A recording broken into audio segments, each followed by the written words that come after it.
What is up, boys? We are here on a Victory Monday. These are becoming like a common thing now. We usually do shows on Tuesdays and Fridays, if you're new with us, to break down film. But we've been in this habit of doing live shows on Monday nights after wins. So after another win in Week 17 against the Houston Texans, we're here again for a live show. Make sure you subscribe to the YouTube channel. Make sure to do all of those things. Twitter, Instagram. It goes out as a podcast now, which actually reminds me to start the recording now. It's a podcast. You can search it on Spotify. Jaguars United, if you're one of those people that likes to listen instead, or you can rewatch this video after the fact. Maybe you're watching Monday Night Football and the Bengals and the Bills are on, then listen. You can go back and watch it on the YouTube channel. But make sure you subscribe. Make sure you like the video while you're here. Today, we're just going to be talking about the win. We're saving the film breakdown for tomorrow. But we're going to be looking at who stepped up, who played well with some limited snaps that they don't usually get. We're going to look at some PFF grades. We're going to look at one of my favorite plays that's a little funny from the game. And also we're going to talk about the NFL flexing the Jaguars to Saturday night. So pretty exciting if you ask me. This is a fan show, so make sure to get into the comments so that I can give you credit for all of your thoughts and great ideas about the Jags. The first one in the chat we always like to recognize, William's always here early. Let's go. Atzert also says let's go. Hyped about the start, hyped about this week. Nolly Full Cab and C Breacher are the first channel members in the chat. They can spam emojis, and C Breacher's here. Hosh All, who's been here for a while, says what's poppin'. Jag Gator wants to know Bengals or Bills. I would have said Bills pregame, but the Bengals look pretty good to start the game so far. Nolly Full Cab says R.I.P. Uche and Wari. Yeah, that's sad, man. That's very sad. Always sad to see a YouTuber or anyone go down. So very sad there. Don't want to see it. Paying respects to him. Josh Allen, someone must have gotten hurt in this game. I looked away for 1 second, but not looking good there. You might have to fill me in. I'm watching the game, no audio. Jaggernaut says, what's up, Jags Nation? Wydock says, I never catch the live. I have 3 kids and a wife. Wydock, that's a very justifiable excuse for not. You got to take care of the family, man. I'm a family man too, family first. But that's why it goes out as podcasts, and that's also why you can rewatch it later on VOD. Timmy Devil 999 says, hey, we here, baby. C Breacher says the Uche news was sad. Never got to see him play, but he did a great job covering the Jags. Great player. I remember watching him. He was awesome. Great mistake. Bozo says ETN though. And then says, has Agnew ever made a bad play? I mean, there's a lot of, we'll pull up, we'll start with the PFF grades, I guess, because that's where you guys like to start. That's where I like to start. Who am I kidding? Actually, I need to pull up my pen tool so that I can circle things that I think are interesting. You guys might not think they're interesting, but all good. All right. So here we are. PFF grades. JaMychal Hasty. Always good to see a guy who gets snaps first on the list there.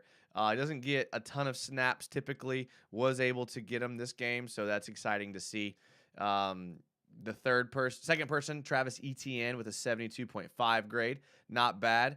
And Snoop Connor. So all 3 running backs are topping your list of PFF grades. Now, that means the offensive line did an amazing job, in my opinion. Look at the snap counts. Hasty played 25 snaps.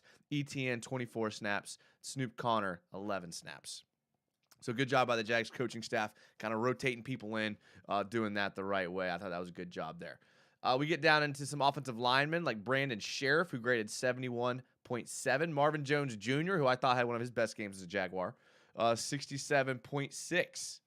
Now, it's funny because this game was like actually kind of boring. And before I get to who I thought kind of stole the show from the offense, I want to give you some of my thoughts about the team, and I'll get to some of your comments here.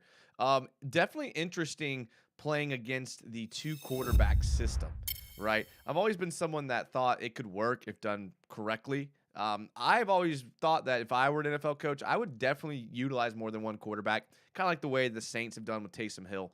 And you saw the Texans try to do it a little bit with Jeff Driscoll and Davis Mills. So didn't see it too much effect. I typically like Pep Hamilton. I think he'll be okay. He'll stick around in the league if he doesn't survive this wave of rebuilding that the Texans are doing. Same with Lovie Smith. On my last show, I talked about how much I love Lovie Smith, actually. I mean, I think he's a great coach. That cover 2 defense has continued to show trouble for Trevor, hitting some of those spots. But here's what you have to remember about the cover 2 is it's really weak against the run. And a lot of the reason why people don't run cover 2 nowadays is because it is very weak against the run. When you play 1 high, whether it's cover 3 or cover 1, you can get more guys around the line of scrimmage. So the trade-off to a harder passing zones and things like that in cover 2 is a guy like Travis Etienne goes off. And Etienne did go off. 108 yards on 9 carries. I mean, that was good. Very good. Like I said, good blocking, very impressive. Liked seeing that. Good to see Christian Kirk go for over 1,000 yards. I mean, that was cool. It's cool. I mean, I know it's been a long time since the Jags have had a player that's done that. So really impressive to see. Awesome. I think Allen Robinson was the last one that did it. So I think I could be wrong there. Another notes I had from the game is the defense is still flying around. The defense stole the show. They're doing CPR, someone just said. That's not good. I wonder who was it that got hurt in the game? Player getting carted off the field. Did you see guys that injury Monday Night Football? Yeah, so it looks like, I mean, like I said, I looked down and Josh Allen was crying. So it does not look good there. We'll have to get more information as that comes out. But as always, we'll pray for those people that they recover, because injuries are the worst part of football. Absolutely. Hate seeing injuries. If there's a way to completely eliminate injuries, obviously we'd all vote for that. I think that's why the NFL is trying to get away from kickoffs, is kickoff and kickoff returns where a lot of people are getting injured. As much as people hate those rules, I think that's the reason why. Defense is still flying. Again, so we'll look at the defensive grades here in a second. Marvin Jones underrated, says the Great Mistakes Bozos. Nolly Fullcap says, finally saw something out of Snoop Connor. Raiden, Pokey, says, don't forget Kirk finally has 1,000 yards. Yeah, there it is. See, Pokey is ahead of me there. I like it. Playoffs, here we come. I'm super excited. You guys know I'll be at the game. I'll be tailgating down there. I have a pretty cool tailgate spot. It's kind of low-key, chill. If you're down there, hit me up on Twitter or Instagram. That's why you need to follow me on those, is because that's how I can communicate with you guys the best. Yeah, CPR. Not good. Not good. Great Mistake Bozo says Tyson Campbell is literally so good. I mean, he did have that touchdown. He's the scoop and score touchdown. Let's take a look at the well, actually, before we get to the defensive grades, I do want to show you one player who I think really, really played well. And on tomorrow's film breakdown, you'll see. I'll show you some examples. But Chris Manhertz literally beasted out. Look at the 72.3 run blocking grade. And he was better than that. The big touchdown run that Etienne ran, that 62-yard touchdown run, Manhertz was the one that sprung him with the block. I mean, Manhertz really, really solidified himself as a legitimate blocker. And again, only 19 snaps. And we knew he was a legitimate blocker, but use him. Use him. It definitely seems to work there. Trevor Lawrence coming in 7th. Again, didn't play a great game from Trevor. I mean, he missed a couple throws, threw an interception.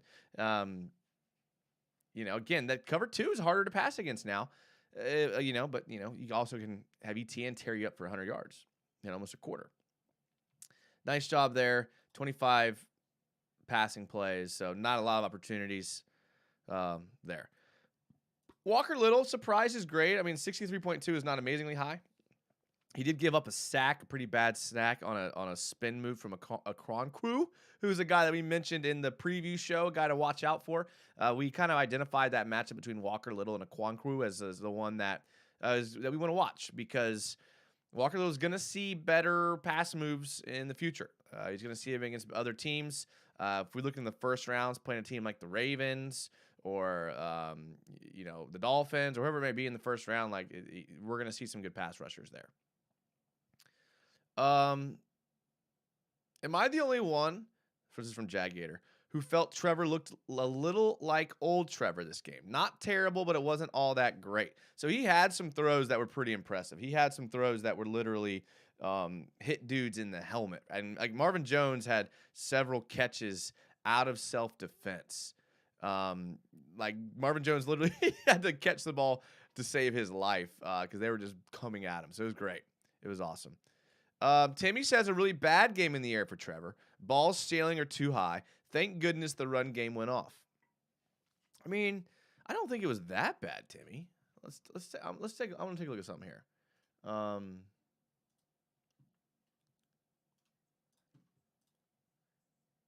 take a look at Trevor's numbers here. Again, no need to really take a bunch of shots down the field. I mean, only one shot past 20 yards. Like I said, this game was boring, but a good type of boring. A type of boring that you wanted to see because it gave you confidence that you can control the pace and dictate the pace of the game. I mean, we talked about on this show, best case scenario would be the starters go out there, beat them up in the first half, and then get out of there after a half a play. And that's what they did. So really good there. When we look at what he did, 10 to 20 yards, 2 for 3 in the middle, 1 for 1 to the right.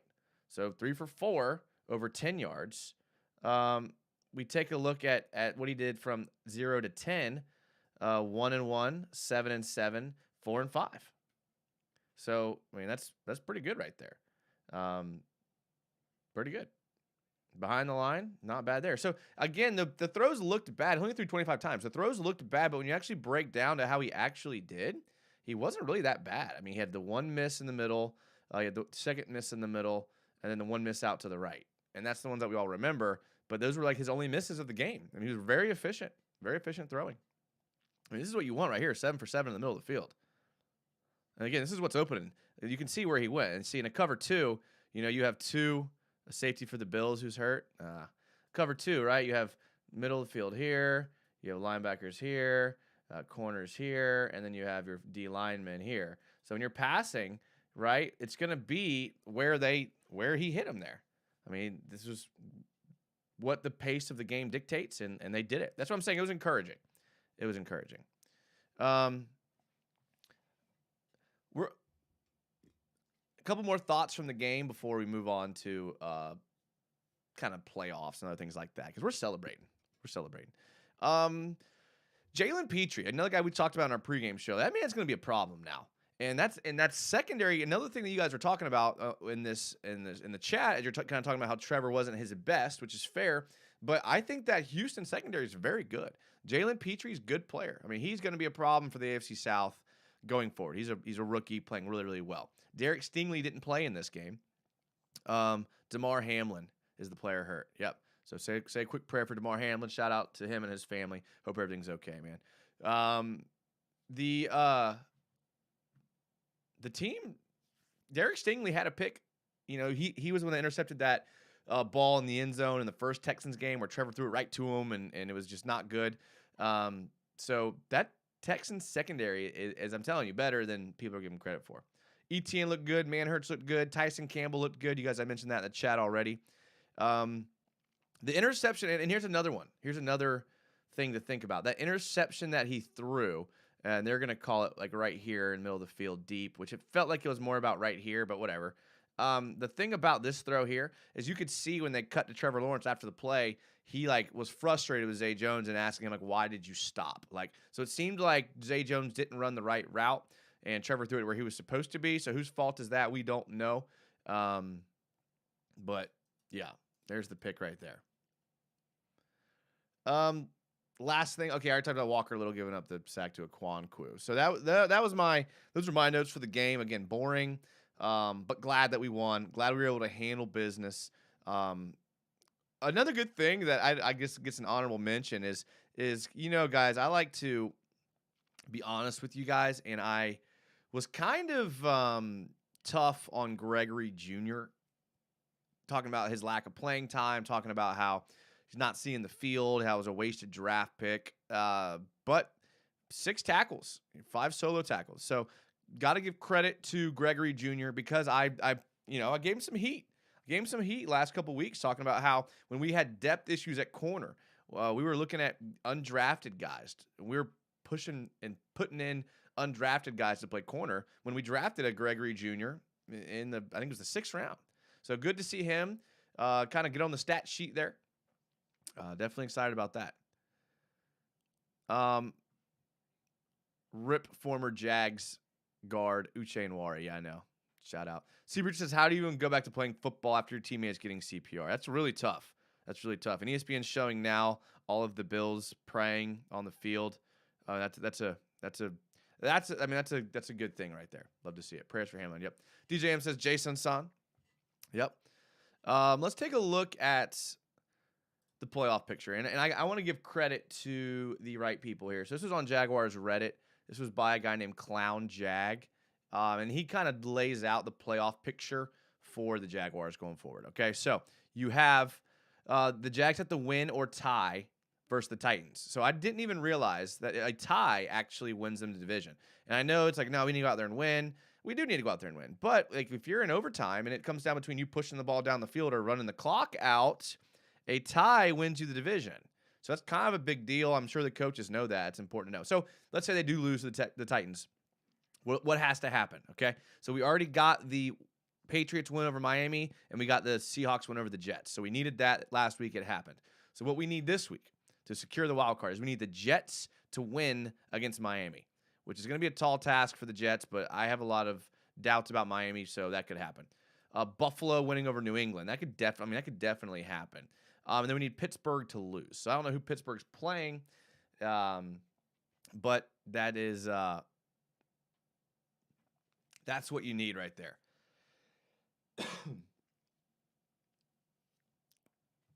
So we'll see. Not unlikely. I want to see who the Steelers are playing. Steelers schedule. I should know this, but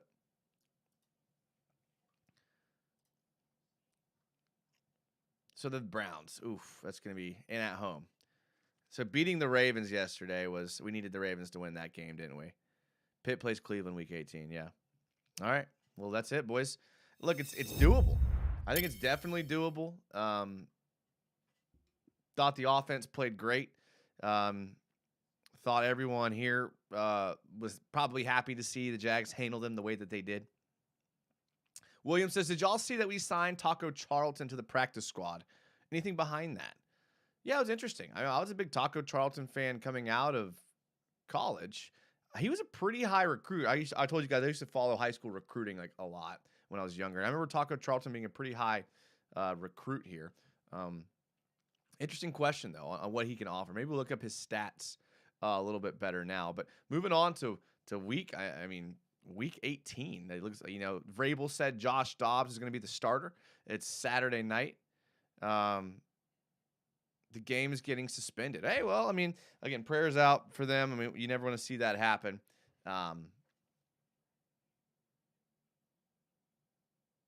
The league is on the phone talking to them and getting that handled now. All right, let's take a look at the defensive PFF grades from the game. These were pretty impressive. You have Josh Allen, number one. I thought Josh Allen played a pretty good game. I thought Josh Allen showed that. I know it was suspended, so they're going to suspend the game, and that's probably the right call. Listen, it's an entertainment industry, and when something like that happens, you're hurting from the product, and ultimately you care about the player's safety, and the players do.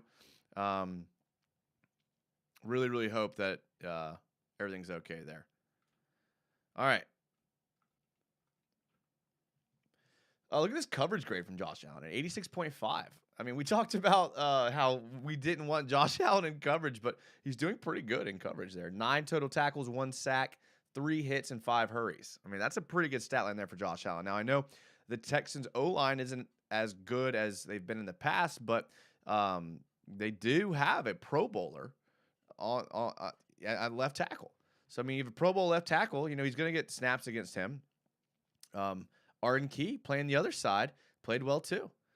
Laramie Tunsil is a legit left tackle. Like I said, Pro Bowl. And to have both of our outside linebackers get the kind of pressure that they did, I like that. Luakon's a beast. He's always going to be good. 87.3 grade. Just absolutely a beast. Adam Gotsis, I thought, did good on his 19 snaps. Again, it's hard to really evaluate 19 snaps, but it's better than 0 snaps. I'm sure he'll take it. Has this ever happened with a game being rescheduled? I'm trying to think. Yeah, definitely. You had games being rescheduled because of weather all the time, like hurricanes and things like that. But I've never seen it happen during a game, but it may have. And they might play tomorrow, right? Or they might play Thursday. Logistical nightmare. Again, it's the last thing you're thinking about. You're thinking about the player safety. Man, it's tough. That is very tough. Gregory Jr., like I talked about, shout out to him, 71.4. Dewey Wingard on 24 snaps is 75.6 grade. Shaq Quarterman with a 77.9 grade. Shaq Quarterman, even though he played 18 snaps, and I think his season total is only up to about 20 or 25, he may end the season with the highest PFF grade. So, for whatever that's worth. Roy Robertson Harris continues to have his great season with an 83.3 grade. Chad Muma, everyone loves Chad Muma, played great with an 86.7 defensive grade with a 77.9 coverage grade. So, not bad. It's kind of hard to read into the PFF grades this week because of the snap distribution of playing. I mean, Andre Cisco down here with a 66 grade, but I mean, they're all really high. I mean, your 15th player is Andre Cisco, and he's at 66.4. So, again, I've been tracking PFF for a long time, and to have everyone, 15 people above a 66.4 line, that is very, very good. I mean, your defense played really, really well. We all saw it. Now, some of that lack of talent from the Texans, a guy like we talked about, Ungubuale was on the Jaguars roster and was cut. They did like a 2-quarterback system with Davis Mills and Jeff Driscoll. Brandon Cooks, only 4 receptions for 39 yards. Jordan Akins, a guy that I thought we were going to have to worry about, 2 receptions, 38 yards. O.J. Howard, only 1 reception. So, good game. Good game overall. It was good to see the team perform when they needed to. They handled business. They went out there, they executed their assignments, their responsibilities, and they did what they had to do. They got out there with a win, and now we can focus on Saturday night at 8:15 when we take on the Titans for our playoff spot, which we are going to get. Ben Haney says Trevor has managed the last 2 games well, but we need him to get back to his 100-plus passer rating form. I think that you look at guys like Christian Kirk, Zay Jones, and Evan Ingram, and I think they're going to have monster games next week against the Titans. Monster games. C. Reacher says, I thought Clavon had a great game. He scored low. I was noticing that. He scored low, but he definitely had, it says 2 hurries. No, I'm sorry, just 1 hurry. 1 hurry and 1 quarterback. I'm sorry, 2 hurries and a sack. Yeah, Clavon had a sack. That's right. And then 3 total tackles. He only played in 33 snaps. So, played about the same amount of snaps as Roy Robertson Harris. Didn't play a ton. I thought Brandon Sheriff played well, and hopefully he got some rest there. CF Coaster says, will you be at the Jags versus Titans game? Dude, you know I will be there. You know I'll be there. If you see me there, say what's up. I love going to the games and talking to people that watch the channel and other Jags fans. A lot of times they say something to me. Do not be scared to say something to me. I want to talk to you guys. Some of you guys, I get messages on Twitter. Hey, I just saw you at the game. I'm like, dude, come on, say something. So I will be tailgating there early, and I will be there probably tailgating after. Really, really excited. Really excited. Timmy Devil says Oluokun is one of our best signings ever. He goes on to say, does anyone else find it crazy that the team and coaches don't talk about Shaq Griffin? I wonder if it's the relationship is spoiled. We paid that grifter too much. I'm not going to say anything bad about him. I've spent a while talking about my dissatisfaction with him a lot last year, and I think I said everything I need to say. I obviously think they're going to go the direction that most people think next year and cut him before July 1st, and we'll save a lot of money, and I wish him the best on his career going forward. They're probably not talking about him because they have nothing left to say. I mean, it is what it is. It is what it is. I saw someone ask, on Reddit the other day, like, do you think he'll come back? I don't think so. Don't think so. Ben Haney says, if we get a 14-point lead in the game, it's over. Score quickly. And that's something the Jags have had issues with, right? I was watching the game again today. I was bored watching the game. But one thing they mentioned on the broadcast was that the Jags have only scored 3. That was their 3rd opening drive touchdown of the season. And that's not a lot, considering a team like the Bengals had their 7th opening drive touchdown tonight on Monday Night Football before it got suspended. So it's a big issue with starting fast. I know we kick a lot, right? A team like the Bengals, they received the ball when they won the toss. So it's, I know coming out of the game with the opening drive, I think you have a slight advantage, but I'm always deferring. I'm with Peterson. I want the ball in the second half. So a lot of it, that's a big reason why you see the Jags kind of behind early sometimes, is because they don't get the ball first. And then if they go 3 and out or they punt, then, second half, we've been a second half team. I'm okay with it. So, yeah. Prayers up for Hamlin, says Ace. Absolutely. Absolutely. CF Coaster says Darius Williams is looking great. Hopefully we can just have some improvement in the nickel corner spot.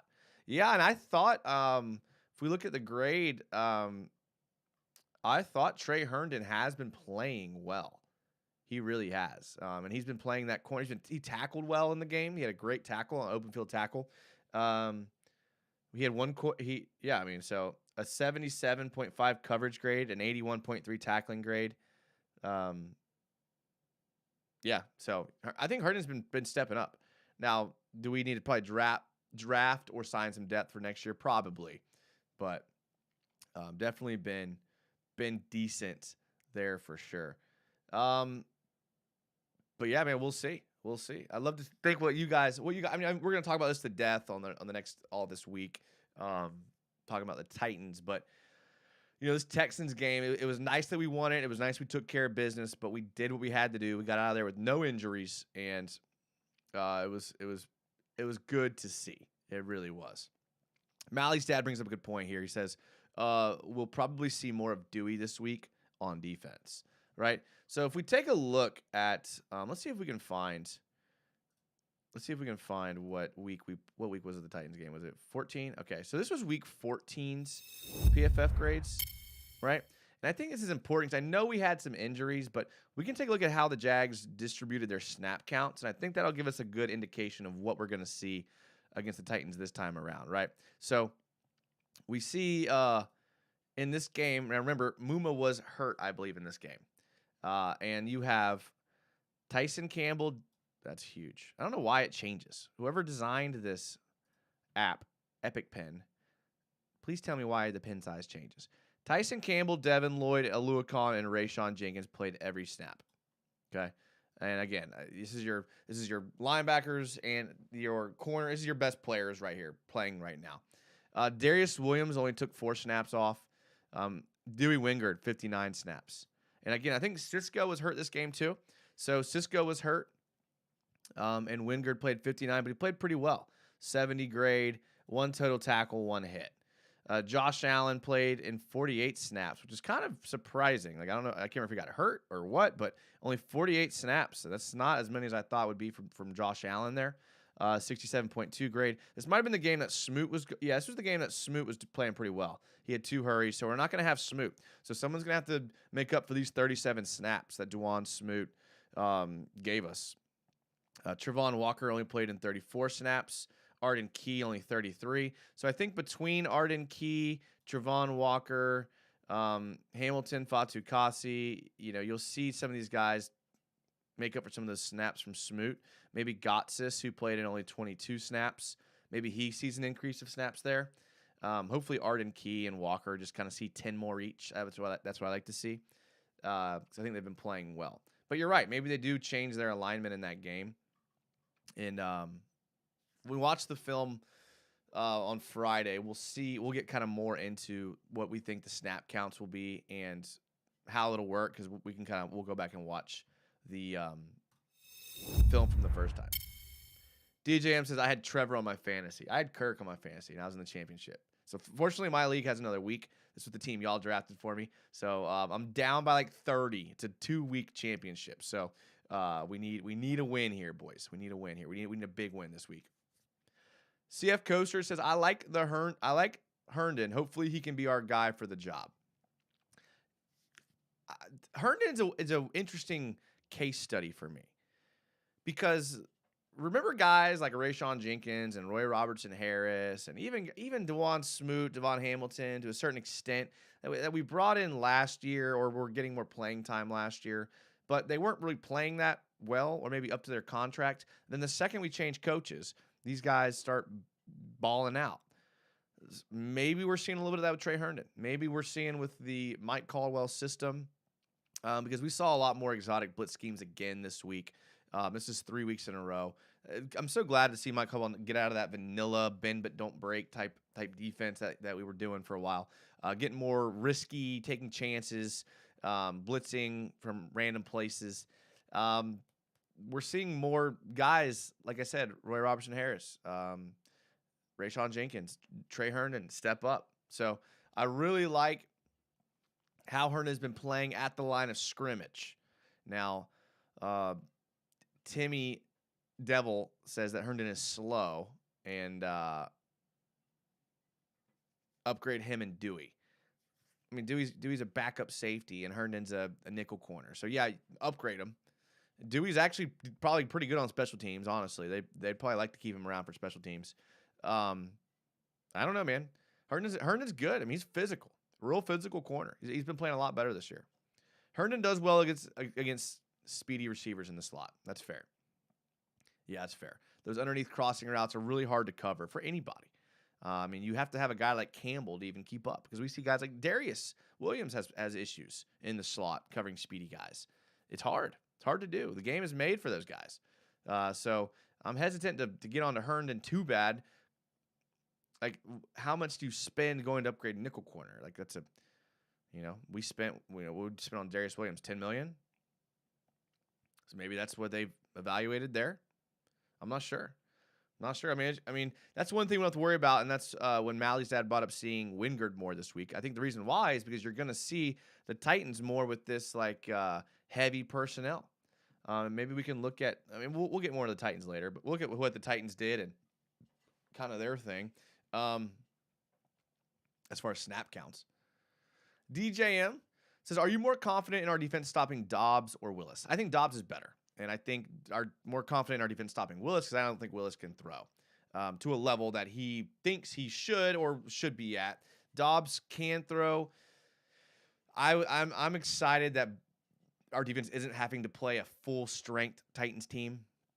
I haven't really looked at the Jags or the Titans injury report quite yet because I'm still doing victory celebration. Again, this week just feels weird celebrating the victory because we had the game the entire time. We haven't been in a situation like that in a long time. I'm trying to think the last time we had a boring win like that. Even in 2017, I don't remember a game where we just went out there and handled business the way we were supposed to. So very impressed with the defense. Thought they played really, really well. But I would say Dobbs is probably going to play most of the game. Unless he just goes out there and throws a bunch of interceptions early or they can't move the ball or like, oh, Mally's dad with the $4.99 super chat donation. He says it was always the Jags. Yeah, you guys are gonna run Dewey out of town after having coined the phrase of the season. Come on. Thank you, Mally's dad. I appreciate the $4.99, the $5. Thank you, man. Appreciate it. Chef Florida Boy said he made it. Thank you, Chef, for making it. I appreciate it. I love following Chef Florida Boy on Twitter. You can follow him on Twitter. You can follow me on Twitter. All of us are probably on Twitter.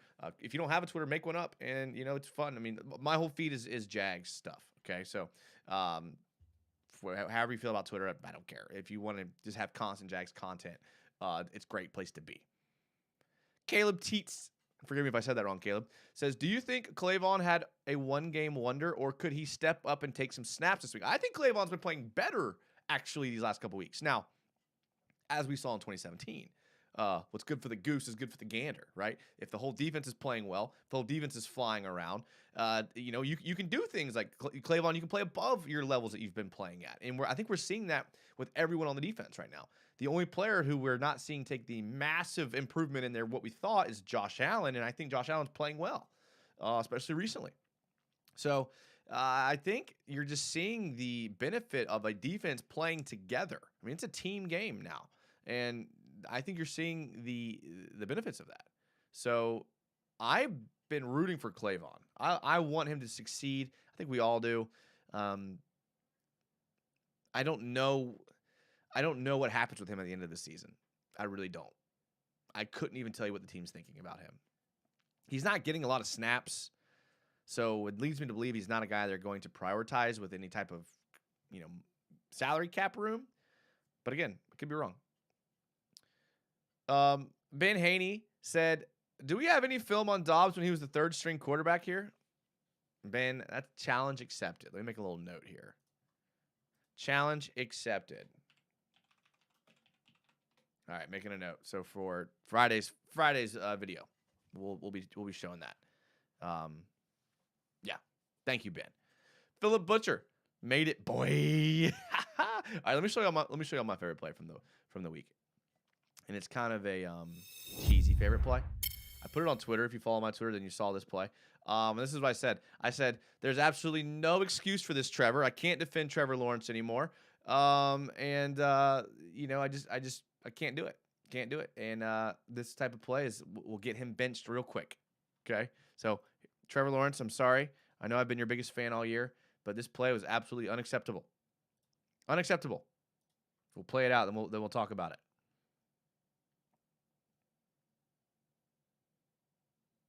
Unacceptable, Trevor. All right, unacceptable. I love it. Listen, I love the counter. Okay, you don't see a counter sweep very often, right? Usually when you run a counter, the running back takes a couple steps this way, and then you have some pull blocks, and then you try to get the defense moving this way, and then the counter move comes in right here, right? You don't see a toss counter very often. Interesting. Okay, so they're gonna pull. I think they're gonna pull. Is it Sheriff they pull or Little they pull? I can't remember who. Take a look here. Yeah, it's Sheriff. I mean, Sheriff could have found someone there, but Trevor, first of all, your weight. Trevor, your weight is just, why is your weight on your heels? You're about to engage a defender, okay? Why is your weight on your back foot? You need to be buzzing your feet, chopping your feet. You need to be just like moving forward. Close this gap here, okay? It's your first mistake.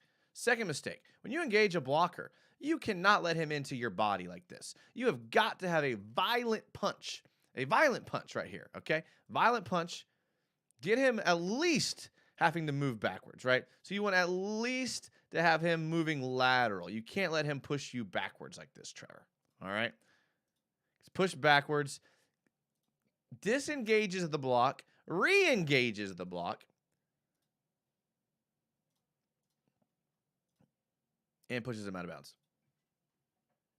Unacceptable, Trevor. Unacceptable. I had to put on Twitter that I was kidding because I think some people thought I was being serious about Trevor Lawrence blocking.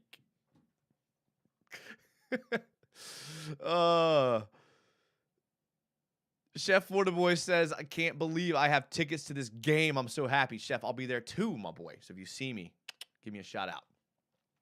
C Breacher says, if you had to pick a player to step up during this playoff run, who would you pick? How about I give you one on offense, I'll give you one on defense. On defense, I'm going to say Josh Allen. And I know he's been playing well, but I could see him really using this time to solidify himself as coming back to the team in some capacity. Not sure what that contract looks like, but go off Josh Allen. If Josh Allen goes off, our chances of making a playoff run are significantly higher because you know Alukin's going to be solid. You know Campbell's going to be solid in coverage. You know Cisco and Jenkins, what they're going to give you. Really, your wild card right now is that defensive line. So if you can get a guy like Josh Allen or you can get a guy like Travon Walker to just like kind of start popping off, I think that would be big. On offense, I think you have to continue just pounding Travis Etienne. I think the way Travis Etienne looked against the Texans showed that he has the explosiveness still, and he has all of that. Ethan Pettit says, what was Tyson Campbell's PFF grade? It was this is from week 14. Let's go to week 17. It was only a 59.9. That's because they gave him a 53.3 run defense grade and a 61.3 coverage grade. So didn't see a lot of snaps. It looks like he played in 36 coverage snaps. So it's a decent amount there. Kevin Thibodeau says, tell him, LOL. Brokewick says bench 16. Timmy Devil says, damn it, Trevor, get it together. You were too high. You need to get lower. You need to get lower for sure. Walker and Walker Says Atzert. Okay, all right.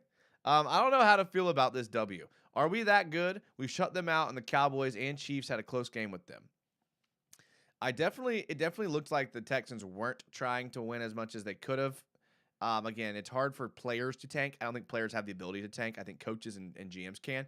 There's a couple times, and there was one time it was toward the end of the second quarter. The Texans were down by 21. There was a 4th and 6, and they were like driving. They were on our side of the 50, and they punted it. I was like, dude, your team has what, 1 win? 2 wins? They have 2 wins, and you're going to punt when you're down 21, 4th and 6? That's a tanking move. Now, players don't tank, but that was a tanking move. So read between the lines there. I don't know. It's just one example of I'm with you. I mean, here's how you can feel, DJM. Feel good about the fact that we went out there and handled business and did what we had to do. Listen, we talked about it on our show. The best case scenario was to go out there, get a big lead at halftime, and put the backups in the second half. That's exactly what we did. So did our job. Sometimes it works out the way you want it to, and it did. And so that's a good thing. That's a good thing. Ben Haney says Josh Allen living up to the hype would make next year's draft process so much more simple. Yes, it would. Carl Prudhomme says Foye with 171 career tackles is absolute stud. Lucan may be, because I know I talked about Cisco becoming one of my favorite players. Cisco has become one of my favorite players. I love the way he plays. That interception that hit him in the helmet, man. Gosh, if that's a pick, whew, that's a lot. That's sweeter right there. But I like Cisco. I like Lucan a lot. I like the fact that he went to Yale. I like the fact that like his whole story of kind of being I think it was a little lower class economically, and him kind of elevating himself, going to Yale, and now being one of the best linebackers in the NFL. I mean, 2 seasons in a row probably of leading the league in tackles. And I know people brush over tackles like a non-important stat, but it's an important stat. It really is. Chef Waterboy says we can't afford Josh Allen next year.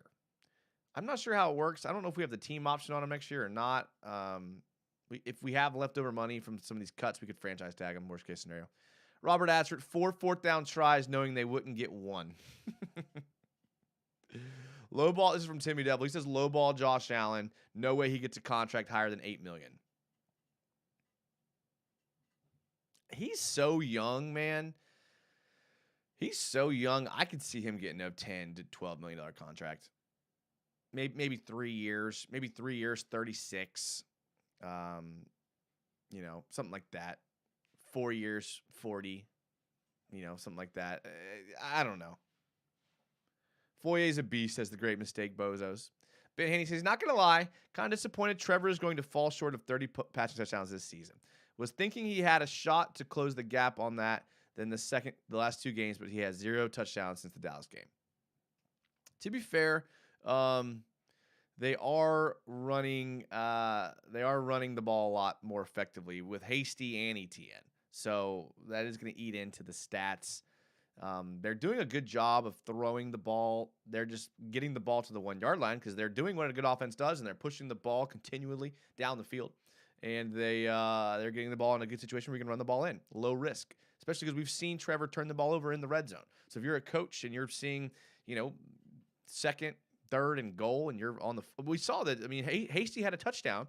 It was 3rd and goal from the 6 yard line, and Hasty ran it in. I mean, that's a pretty bold call to be 6 yards out on the goal line and run the ball, and they scored. So that's a situation where I think the coaches are opting to trust the running game over the passing game in those situations, and I think that's leading to the cut into the passing touchdowns. But Ben, don't let that discourage you. I'm with you, but don't let it discourage you. I think next season you're going to see an insane amount of touchdowns from Trevor. Brokewick says, stay out of people's pockets, Timmy. He says, I'm a pocket watcher. I like it.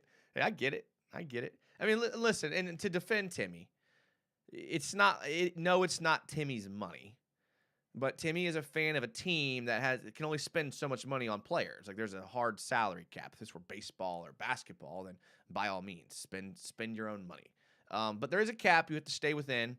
So it's a hard cap too. Not only is luxury cap things like the NBA where you can go over and then just pay a tax on it. Not like that.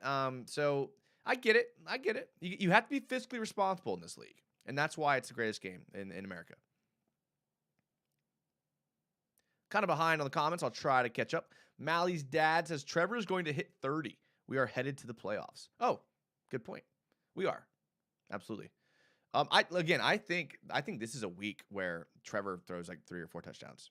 I'm not kidding. I think the passing offense has a great day against the Titans. I don't think the Titans can do anything to stop us passing the ball. I'm not thrilled with their pass rush right now with the injuries they've had. I think that Trevor will be able to just dice them up. Was hoping to see Trevor throw a touchdown running out of his right on the goal line. Just to kind of make up for it, Ben. I got that. Who will be the next 1,000+ next year? Ridley or Kirk or 2,000 yards combined? I think you'll see them get 2,000 yards combined. I'm a big believer in Calvin Ridley.